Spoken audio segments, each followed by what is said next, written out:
તો આજે અમે પંકજભાઈ ત્યાં કામ કરશું. પંકજભાઈ મહેતા આ છે હરિઓમભાઈના કારીગર. રગાભાઈને તો બાલ્કની લેવાની છે, તો એને તો ટાંચાનું કામ ચાલુ કરી દીધું છે. જોરમાંથી મારવા મળ્યા ટાંચા. તો જો એને ભાઈએ પણ છાંટ પણ મારી દીધી છે. હમણાં એ તો બાલ્કની પૂરી કરીને ઘરે પણ વ્યાજ થશે. એને તો બાલ્કની મારી દેવાની. અને હવે આવી ગયા છે હરિઓમ દાદા અને પંકજભાઈ મહેતા.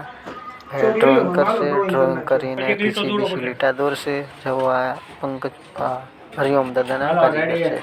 હવે લીટા દોરી નાખશે, પછી અમે ઘીસી કાઢશું. એટલે હરિઓમ દાદા શું કરો છો? મામાને તો હવે ભૂખ લાગી, તો મામા બેસી ગયા જમવા.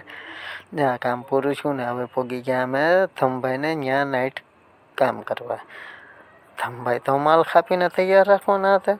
આજે ખાપ્યો નથી, તો હવે બહુ કરી હવે મોડું થઈ જશે. થમભાઈ તમે શું કરો છો? ઉતાવળ રાખો. તો હવે માલ કપાઈ ગયો, પલળી ગયો ને હવે એનું આગળનું એલિવેશન ચણી નાખ્યું છે. જુઓ તમે આ રીતનું એલિવેશન અમને ચણ્યું છે. જે કોઈને ગમ્યું હોય તો લાઈક